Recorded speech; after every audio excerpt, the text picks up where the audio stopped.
and we are going to dive right into our first conversation. I have the pleasure of hosting it. I'd like to call to the stage Christine Benz, the Director of Personal Finance for Morningstar, John Rekenthaler, the VP of Research for Morningstar, and Anastasia Amoroso, the Chief Investment Strategist for iCapital. We're going to be talking about how to reset your portfolio for success, and that's a conversation we need to have given the year that we've had. So I'm delighted to have them here. Thank you guys for being here. It's a pleasure to see you on the stage and be having this conversation in person. Some of you have been on my podcast before, but to actually meet you and be able to have this in front of friends, online, and in person is a real treat. So I'm going to start with you, Christine, because and I think everybody would agree here, we haven't seen a market quite like this. I don't know if we've ever seen it, where you have this simultaneous decline in both the equity market and the bond market. The bond market is supposed to cushion you at times like this. That's not what's happening now. Any precedents for this and any way to make sense of it just from an individual investor's perspective? It seems that the closest time period historically is sort of the 70s, where we had rising rates, high inflation that did crimp stock and bond prices simultaneously. But certainly in my lifetime, my guess is in many investors' lifetimes, this is the first time we've seen that. Because historically, in the past few bear markets at least, bonds had a really nice cushioning effect for equity losses. So I do think the fixed income portion of investors' portfolios is what really is worrying them and bugging them right now, because it is the asset that they had been looking to provide a cushioning effect, and it's just not delivering, obviously. Yeah, Anastasia, we've been living in this TINA world for a long time until recently, and now there is an alternative. In fact, there's a few other alternatives, but for a while there it was stocks were the only game in town. U.S. growth stocks were the only game in town. A lot of that's changed. You watch a lot of these metrics closely. What are you noticing beyond the fact that there's now a place to get some yield, but you've also watched the movement of money very closely? Yeah, there's a lot of different alternatives we'll talk about in just a minute. But to pick up on Christine's point, I mean, this is sort of the year we've been all scared of having, and we finally had it, right? I mean, think about the last several years when we were looking at bond yields and everybody was saying they're way too low. When they rise, they're going to rise, bond prices are going to collapse, and equities are going to reprice down in unison with them. So here it is. We had this year, and maybe this is sort of the clearing event that needed to happen. But as a result of this repricing, Caleb, you're right, there's so many more alternatives to get yield in your portfolio. I mean, coming into the year, if you were sitting on cash, that was paying you zero. That was paying you nothing. If you were investing in high yield, the spreads have compressed so much and the rates were so low, the yield to worst on high yield was 4.5%, maybe 5%. Well, you fast forward to today, and I don't know about you, but I'm excited about looking at CDs right now. I'm excited about like 1 month, 3 month CDs. Like, we have not seen rates like this. Well, after the Fed probably hikes, this week, we've not seen rates like this since 2005, 2006. So you can look at cash, you can look at short-term liquid cash alternatives, and you can get some yield. You could look at munis, you could look at U.S. Treasuries, yielding you close to 4% for 1 to 3 year paper. That's really exciting. And then you go out on the credit risk spectrum, and I realize you're taking some credit risk, but high yield has repriced to 8.5% yield to worst. So, by the way, when yields are above 8%, the old adage says you were supposed to buy that, because once yields fall and spreads compress, that ends up being pretty good returns for high yield investors. So, bottom line is there's a silver lining, and a major one is that after this major repricing in bond yields, there's something to do in bonds again. Yeah. John, is it time for some boring investments? Is it time to be thinking about other things that we haven't really put into the investment mix? A lot of us, especially folks that are not in retirement yet, thinking about those other products. You talked about CDs. I get excited about CDs. We just need to get out a little bit more, I think, you and me. But you're getting a lot of offers in the mail these days. Is it time for some more boring, slower investments? Well, the thing that one tends to encounter when you have downturns like this is when people are thinking about, hey, maybe it's time to make a change in my portfolio, they tend to look at what's been working well recently. And for example, I had quite a few people writing to me in April, May, June, talking about commodities, commodity funds, should I have more commodities in my portfolio? And there's, there was, at least in that case, there was certainly an element of bolting the barn door after the animals went out, because I looked it up, and the commodity index is down 15% since the middle of June, which would be rather unpleasant if somebody had gone in there in the middle of June for protection against rising inflation and maybe even sold assets that had had already lost money for them, and then bought something that dropped another 15%. Of course, if they stayed in stocks, they'd be down probably since then too, a little bit, but not quite 15, at least not in most stocks. So, I kind of think that the best thing to do in these circumstances is look at what you already have in your portfolio and maybe move toward some of the things that have been beaten up the most, for example, like high yield bonds or at least if you're going outside of your portfolio, you don't have buy high yield bonds that you don't have, or something that's already been taking some lumps and licks rather than chasing the recent success. That's the danger when you ask that question of like, should people be doing something new? Yeah, but be careful of chasing that which has recently succeeded. Chasing the herd. It's not been a great strategy lately, because the herd shifts very quickly these days, and I think everything, the velocity... It's not a huge herd, but there's been a small movement, at least, positively in toward commodities, for example. Right. But the velocity of everything just seems to be increasing over time. The speed at which we go in and out of recessions, or at least the last recession, the speed at which sentiment shifts, all of these things change, but some basic rules still apply. And Christine, I love your pyramid for thinking about how to invest and how to allocate your portfolio. We're going to share that in the notes to this conversation. But you have some very basic things talking about investment, what's safe. You're talking about being tax efficient, your own behavior, trying not to be get in the way of yourself, as we say. Talk to us through some of the things that just remain constant no matter what type of market environment we're in. Sure, and just to describe the pyramid that Caleb referenced, it was the idea of kind of that food pyramid. People who were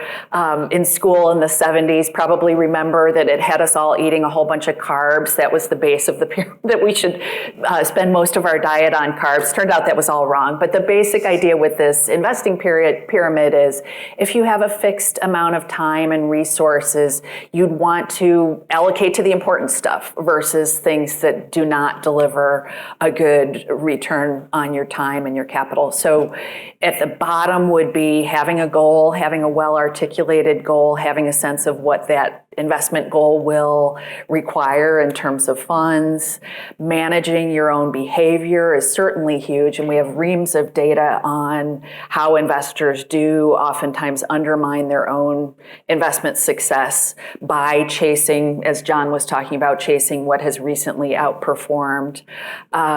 Looking at asset allocation, making some basic decisions based on your life stage, your proximity to needing your money, about how to apportion your investments from conservative to more aggressive. So those would be some of the key things that should be part of investors' dashboards today. So no matter what, you got to keep those in mind. Anastasia, I was kind of astounded recently when I heard that ETF flows have actually been constant and actually been rising this year. Mm-hmm. I'm like, well, where's all that going? Well, clearly not into the equity market, not into the growth part of the market. Yeah. A lot of that has gone into fixed income. A lot of that has gone into some short-term stuff. But when you look at money flow broadly in the environment that we're in, especially over the last couple of months, what are some of the things that stick out to you?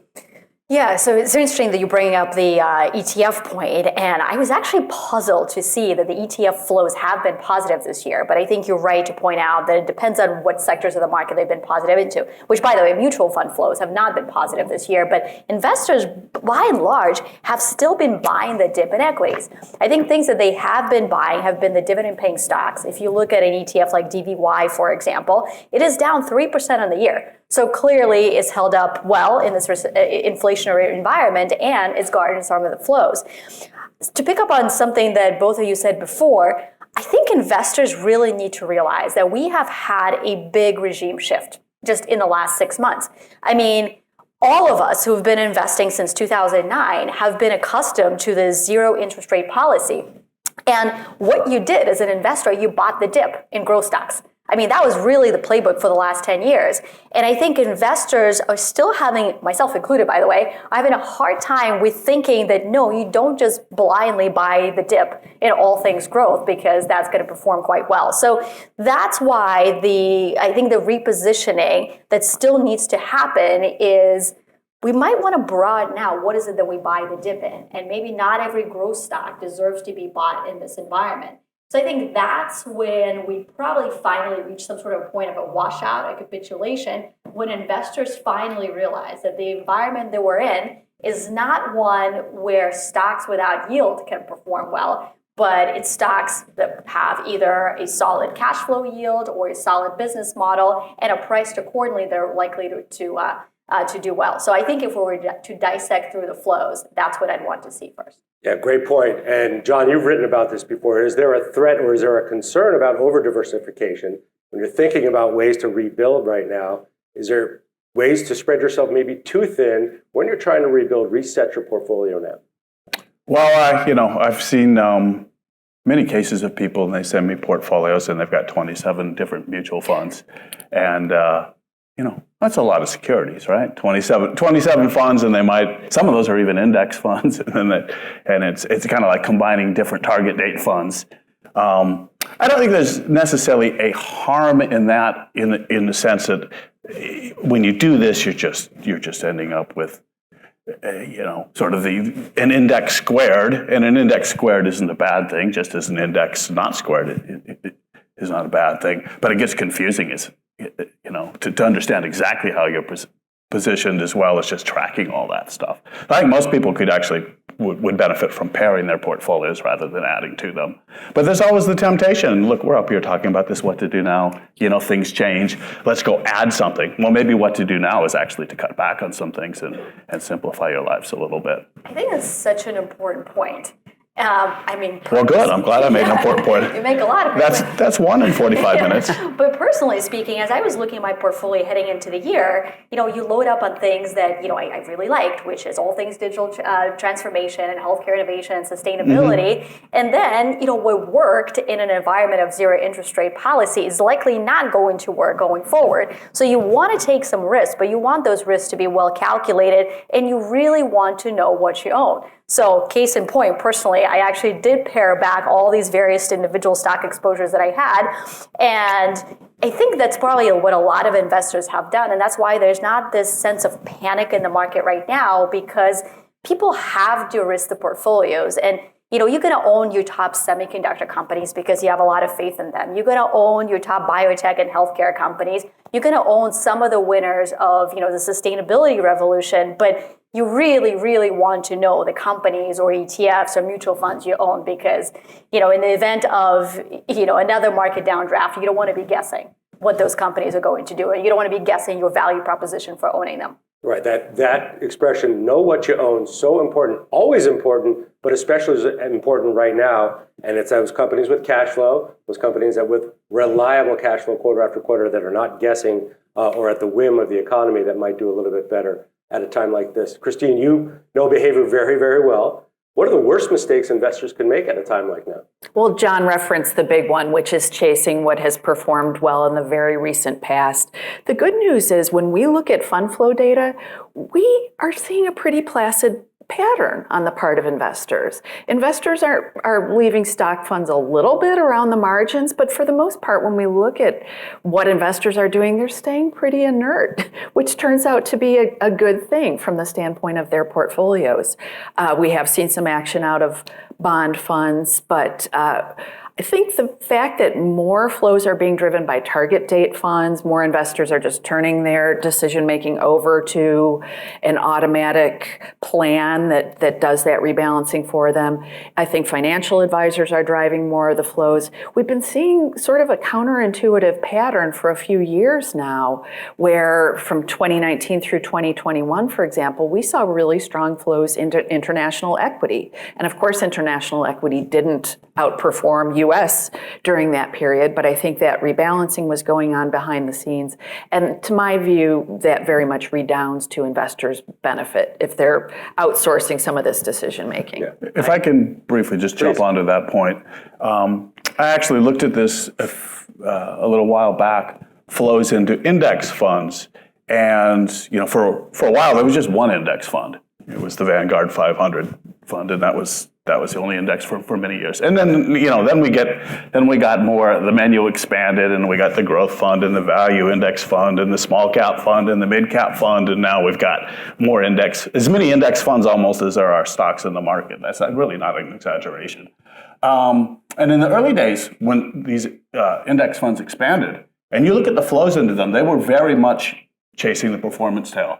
So in the late 90s, a lot of money flowed into Vanguard Growth Index Fund as growth stocks were the new era. And growth stocks, it was kind of like, where we were recently, but 20 years back, with the internet stocks going way up and the value stocks just treading water, not making money. And then that reversed for 3 years from 2000 to 2002. And the flows investors did not do well by that because they bought into the growth fund at the top. And they didn't own the value fund. You see a lot less of that now. The index funds, even these little subsectors of the index funds, which could be tempting or lead one to buy this particular corner of that or that corner of the index. The flows are more stable, in my view, more responsible, and I think it's related to what Christine said. There are a lot more people using index funds in models and financial advisors using them strategically rather than as a tactical, rather than just as kind of a whim investment. I'll buy this. It looks like it's been successful, sort of a star manager type thing, but part of a strategic plan. Right. There is this kind of battle. It's ongoing, active versus passive. Is now a time for good stock pickers, or is now a good time for just to let it ride on the good index funds? And we know a lot of investors, especially a lot of sort of 401k investors, they're passively invested, right? They're just buying the same mutual funds or ETFs every month that they set their accounts up with. Is that, in your opinion, I'd love to hear this from Morningstar and even from you, Anastasia, is that laying a safety net or a sort of support, imaginary support line underneath the stock market itself, just because there's so much passive money that goes to the same places every month, no matter what happens? Could be a contributing factor, I would think. And I have been thrilled to see the trend toward very low cost index funds because John and we've been doing this for more than 30 years. Every time we run studies about what factors contribute to good fund performance, it comes back to costs. It's like Jack Bogle said. Somewhere Jack Bogle is smiling right now. The cost matter hypothesis. So it may be putting some artificial footing under stocks, at least a little bit, but overall, I think it's an incredibly healthy trend. I wish it would put a stronger foot under the stock market.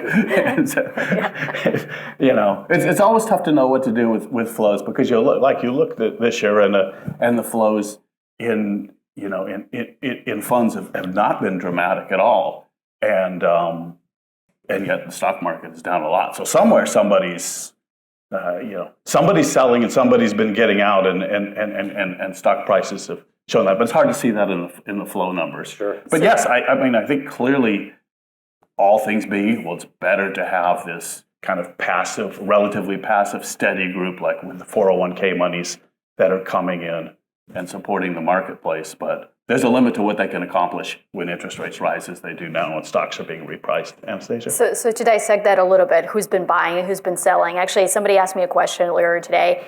If you were told in the beginning of the year that rates were not going to rise by 325 basis point rate hike, which is what we were all expecting coming into the year, but we were going to finish the year at 4.5%, you would probably think the market was going to be down 30%.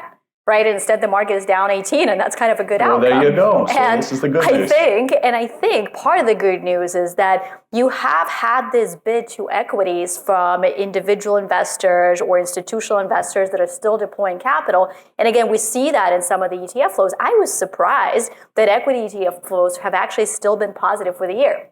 U.S. equity ETF flows have been positive. So I think you have had this retail investor participation, the trader participation. But to dissect other parts of the market, you also had the corporate buyer. That's one of the largest buyers in the market. And by the way, the reason why we're having this very choppy September is because the corporate buyer is not in the market right now. They're in the blackout window, so they're not able to buy back their shares.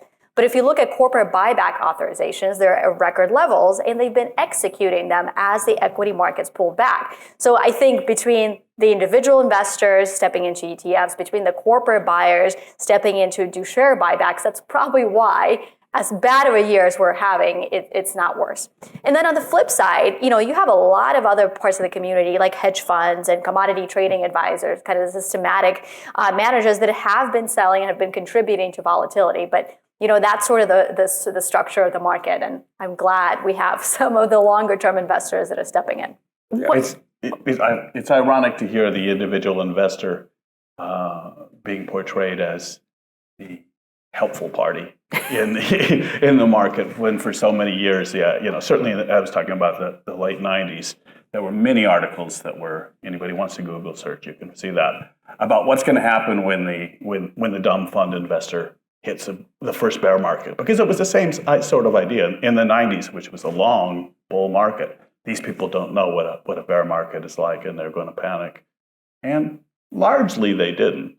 There was some selling, a little more than now, but it was much better than it was anticipated.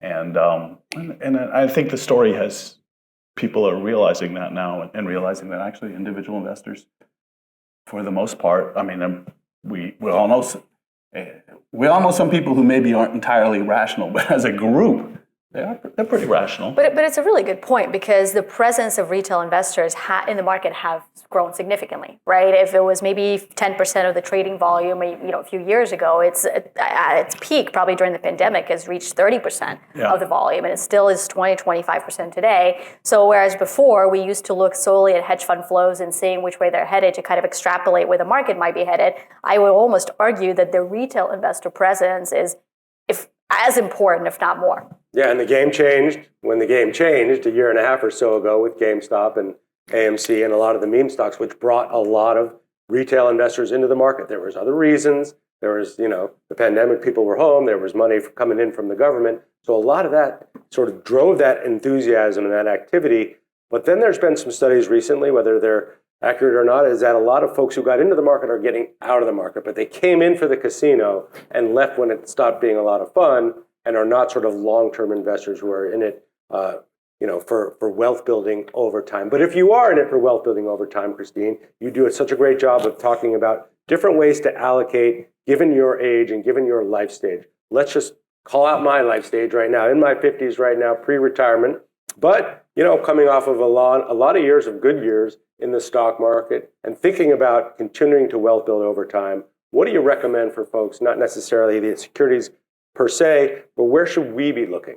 Well, first, Caleb, I love that you are talking about life stage, because it drives me crazy when I see talking heads on TV giving sort of blanket advice. It seems like at a minimum, we should try to frame it by saying, based on this life stage, you should be thinking about this. So for folks in their 50s, I think it has been easy to be pretty complacent with equity risk. You've probably had a good experience with equities over your time horizon, notwithstanding this recent volatility. So for people who are nudging toward retirement over age 50, I think it probably is worth looking at de-risking the portfolio a little bit if you've been hands-off. And if you haven't added to any fixed income investments, I would say hold your nose and potentially look at tiptoeing in there, because yields are better. Your return potential is at least a touch better, maybe not great on an inflation-adjusted basis. But the idea is that you want some stability in your portfolio so that as you get closer to retirement, it buys you some flexibility. If you decide you want to do a little bit of a pivot in your career, or maybe go to part-time from full-time, it would give you that flexibility to draw upon your portfolio. You wouldn't risk having to draw upon an all-equity portfolio or mostly equity portfolio that was simultaneously dwindling. So for folks at that life stage, I do think a little bit of de-risking is probably in order. Let's go down the age ladder a little bit. We got a lot of folks who are here in person and also listening, 20s and 30s. They're in that wealth building stage. They're in that long-term stage. They should be in the early parts of the marathon, so to speak. How aggressive should they be right now? How aggressive should they be thinking? We know the regime has changed. Anastasia, sort of outlined it pretty well, but we know the regime has changed. We're in a higher rate environment, right? A slower growth, higher rate environment, and we still have very high inflation. What should they be thinking about, even though that may be a different story a year from now? I think they should be quite equity heavy, especially given that we have seen a little bit of an equity sell-off. The entry point for investors at that life stage is certainly much better than it was when things were feeling really good in 2021. So I think that they should resist the urge to hunker down in cash and not venture into equities with that nice long time horizon. They should be quite equity heavy. But I also think it's worth remembering that many people at that life stage have other goals besides retirement. They probably want to upsize their home, or maybe they want to pay for a wedding or kids' college. So you'd want to look at those goals separately, and certainly a lower risk portfolio might make sense for those specific goals. Let's look outside the stock market. Anastasia, I know you look at a lot of intermarket analysis, looking at things that are happening with the dollar and what that's done to the global equity markets. But if you're thinking outside of traditional capital markets or just on the fringes of it and alternatives, what's interesting now and what might do well in an environment like the one we're in? Yeah. One of my favorite things to say in this environment has been buy things when it feels terrible to do so. And I think we can agree it feels pretty terrible. There's lots of opportunity now. Yeah, it feels pretty terrible, but you know what? It probably feels less terrible than it did in June, because we've reached the stage maybe in this bull market grieving process of acceptance. We now know we're in a soft landing, maybe heading into a recession. Rates are going to be at 4%.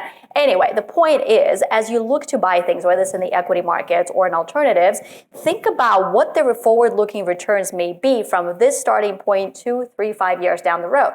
And so, for example, in the equity market, we did this chart where we looked at what happens if you historically invested from PE levels, price to earnings ratios, of 20 to 23 times. Well, guess what? Your forward-looking returns on a 1-year or 5-year annualized basis have been flat to negative because you've invested at pretty high multiples. And this is analysis we did going back to the 70s.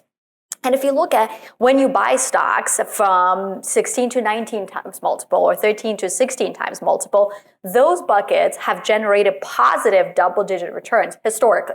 So I think that's pretty good precedent, and part of the reason why we say buy things when it feels terrible and so when some of those multiples reprice. Now, this applies to the public markets, but also the private markets. One of the things that has happened as public market valuations have gone through the roof, private market valuations, some of them have trended up higher as well. But what I expect to happen in the coming quarters, maybe in the coming year, is those private market valuations will have to start to reset as well. The reason they haven't yet is because a lot of capital has gone into funding companies at the tail end of 2021.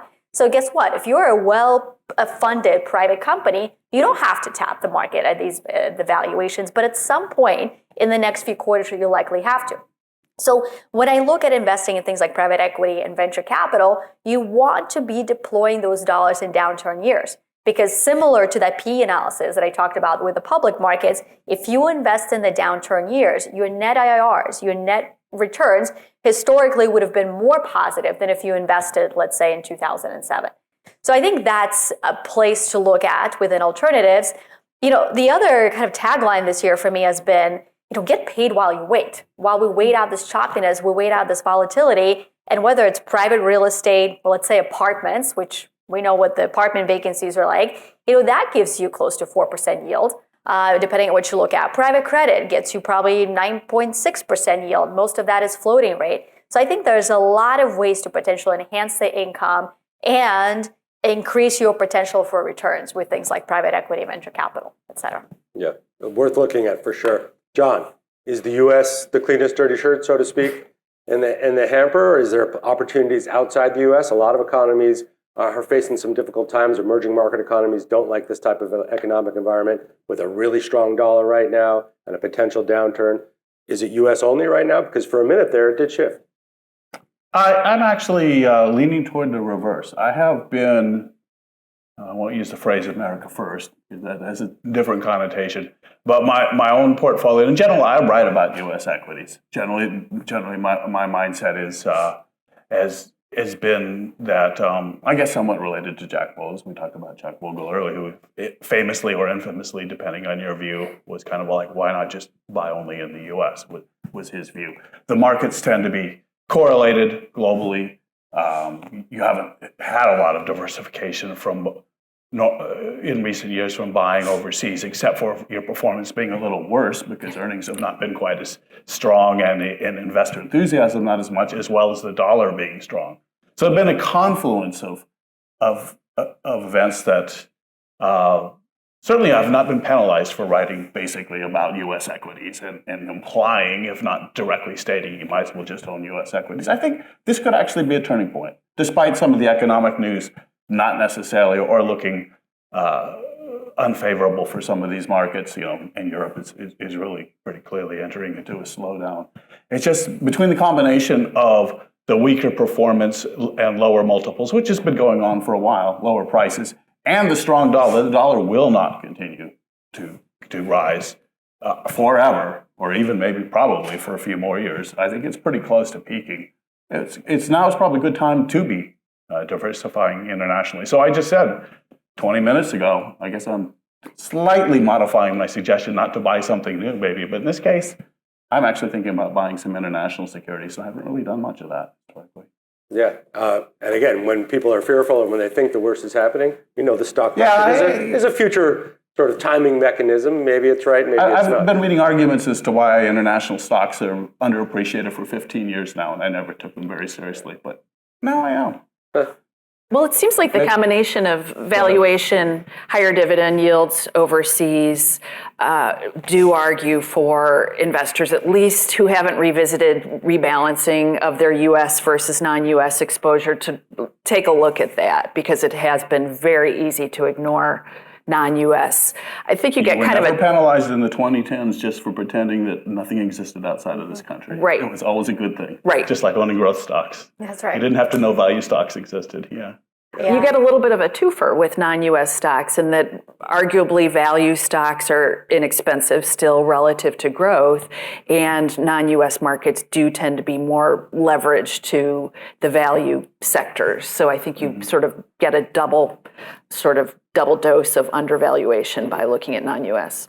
Can I do a quick comment on that? Because I feel like I come down a little bit mixed on international investing, because it's really, really critical to know what, when, and why you buy something international. Because if you're buying something for higher beta, guess what? I can give you higher beta by looking within the U.S. equity market, maybe buying NASDAQ versus the S&P, or small cap versus large cap. So don't buy it just to get a higher beta, higher octane stuff.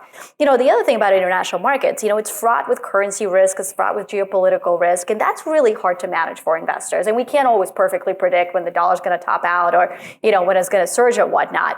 But I like the idea of buying certain things in certain places in emerging markets for a couple of reasons.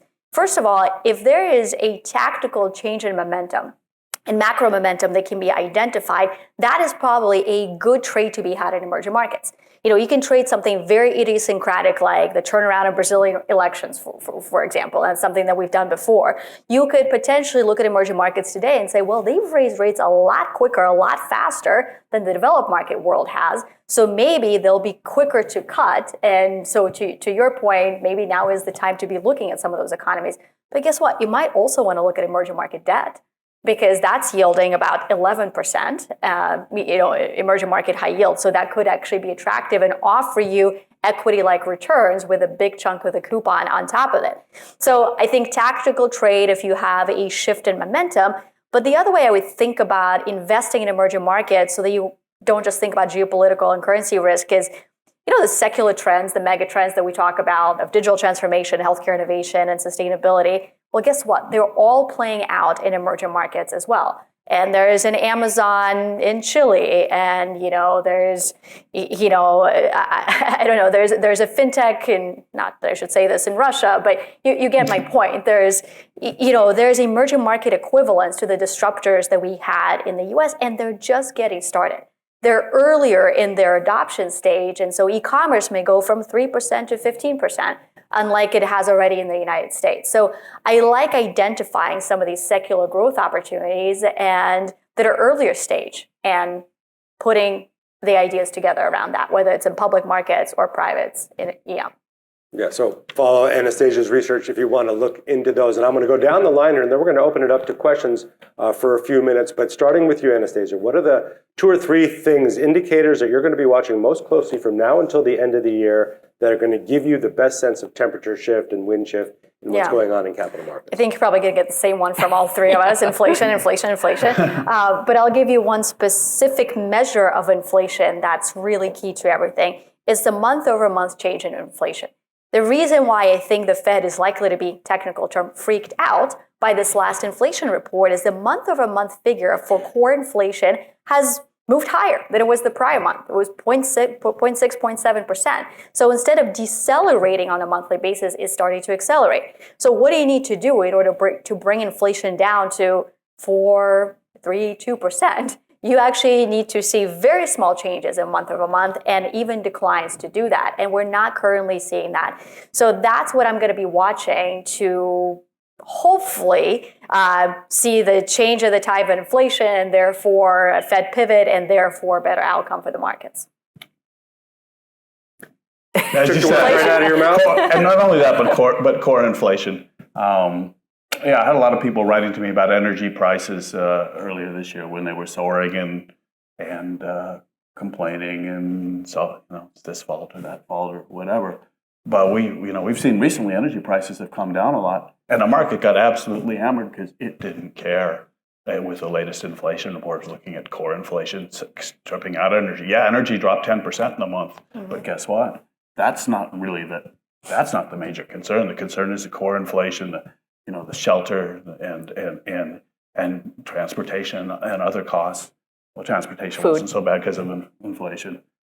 Shelter in particular is a big one.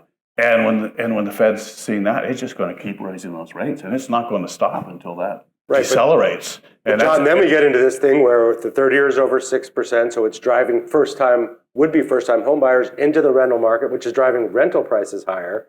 So it's kind of like this snowballing effect where eventually the rate cuts will have their effect of slowing down demand destruction.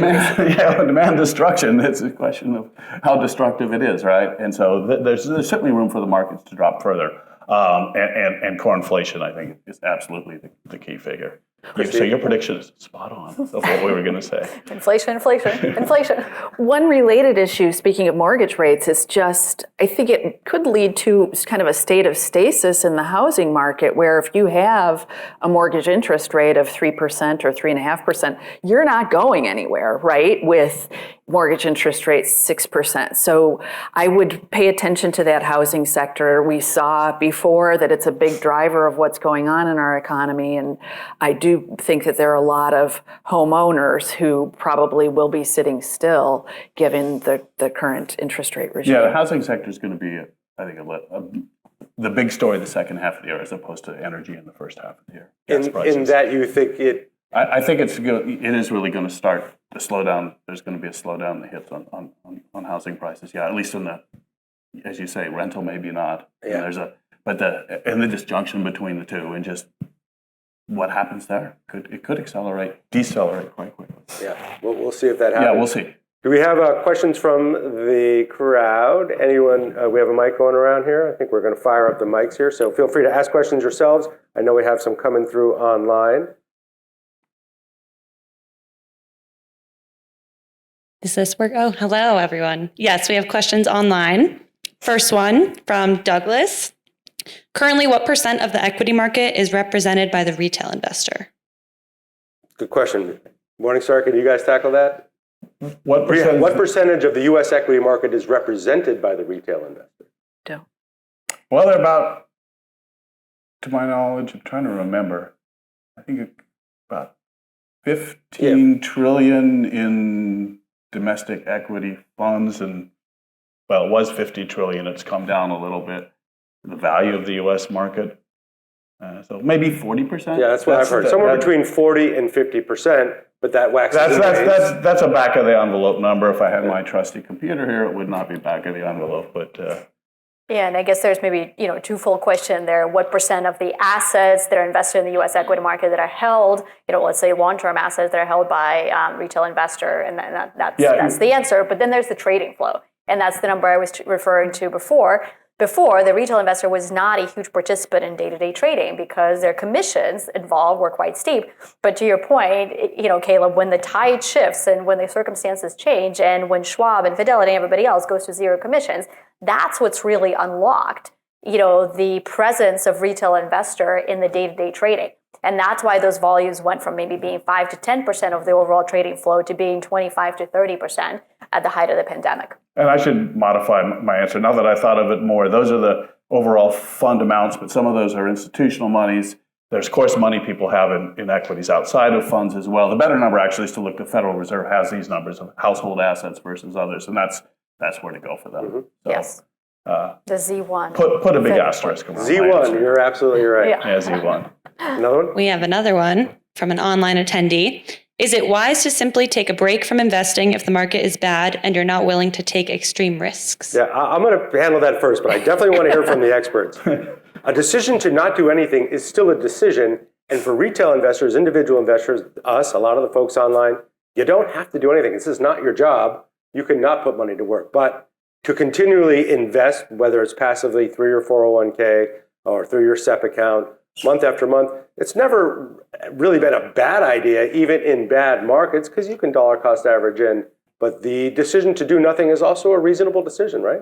Absolutely. But I do think that most investors should put this stuff on autopilot. Just set up your dollar cost averaging plan in line with whatever you think you can spare. And of course, inflation makes saving a little bit more difficult. But set it up, remove the emotional element from the equation. Just make those contributions on an ongoing basis. That's the way to do it. Yeah, we say pay yourself first and make sure when you're paying yourself, you're saving some, investing some. So if you can, do. I assume the question, take a break from investing, didn't mean pull my money out and put it into cash. That's a break from investing. That would, I think, pretty clearly be unwise. History of market timers is not a good one.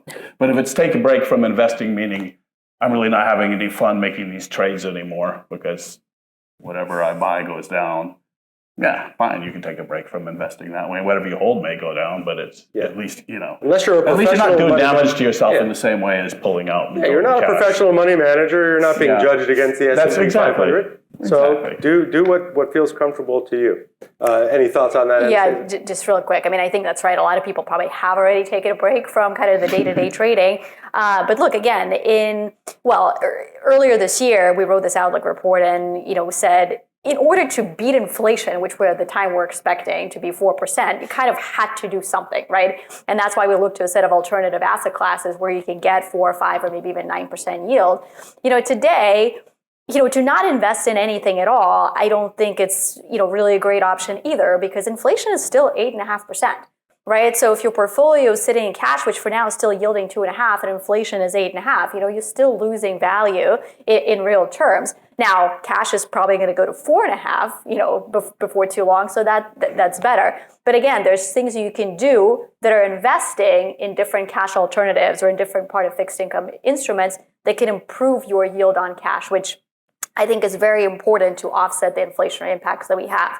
And then, the second point I would make is, yes, maybe it's okay to take a break from day-to-day trading or trade this big range that we now have.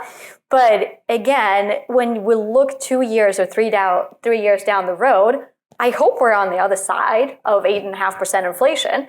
Right. And then you will have said, well, it would have been nice to buy into some of the favored opportunities at those cheaper valuations.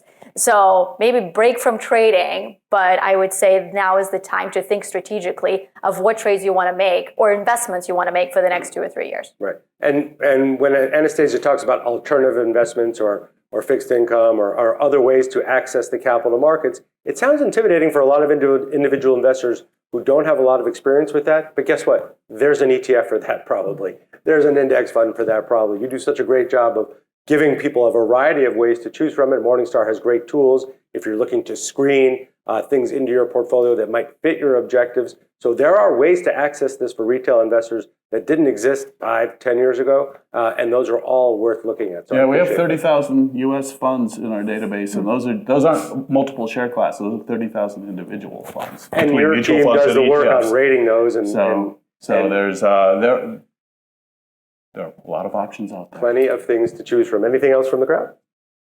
There is one more. I think we have enough We'll take time. one more. We got 2 minutes. We'll do it quick. This is from Allison. Where should someone start investing during this time as a beginner? As a beginner, let's assume Allison, if she's a beginner, maybe on the younger side. I'm just going to make that generalization right now. Christine, where do you direct? Assuming that it's for retirement, I would say homing in on the goal would be the first step. But assuming we're talking retirement funds, hard to go wrong with a target date fund, which would be 90% equity for someone in their 20s and 30s. Does a really nice job of managing that glide path as someone gets close to retirement. When we look at investor behavior, the category that wins hands down is the target date group. Investors just tend to set it and forget it, and it turns out that that's a terrific recipe for success as an investor. It's the forgetting it that's so hard, but that's the whole point. John, do you have a thought on that? I mean, target date funds are fine. People don't buy target date funds outside of their 401k. It's funny, they're very happy to own them in their 401k, and outside their 401k, they tend never to buy them. And if it's for retirement, it's for the same purpose. So it's just it's a bit of a quirk. What would you tell your 22-year-old self? Well, first of all, I own a target date fund in my IRA, so I guess somebody does buy it outside of the 401ks. My initial response, there you go. yeah, my initial response was going to be, well, you want to have a barbell strategy of some dividend-paying stocks with some of the, the secular growers, like the software, and maybe sprinkle a little bit fixed income, but then that's a target date fund that actually ends up being a target date fund, and in the right end, which is mixed up in the right allocation for the age and that target retirement age. So I think that's a great place to start. And the very last thing I'll add is, because I've looked specifically at this, target date funds do come in for a lot of criticism because they're very visible funds and a lot of people have them. But if you compare the performance of target date funds to like other kinds of balanced funds or allocation funds, that they're perfectly competitive. So if you ever read an article saying this is why target date funds are particularly not as good as other kinds of funds, I'm saying don't buy it. Don't buy the argument. You can buy the target date fund. Yeah. Great stuff, great analysis, great insights. Thank you so much. Christine Benz, John Rekenthaler, Anastasia Amoroso. Thank you. I follow these folks. I read their research. I'm constantly learning from them. So follow them, see what they're up to, and you guys have a terrific podcast. You're constantly on the air on CNBC and other places, and a great blog. Thank you so much for being here and kicking off our investor connection with Morningstar. Thanks so much. Thank you. Coming up next, I think we have retirement, right? The new rules of retirement, a terrific panel coming your way. So that starts in just a minute or two. Are you both up there? Yeah. Thanks so much. We'll be back soon. Bye. I get chased.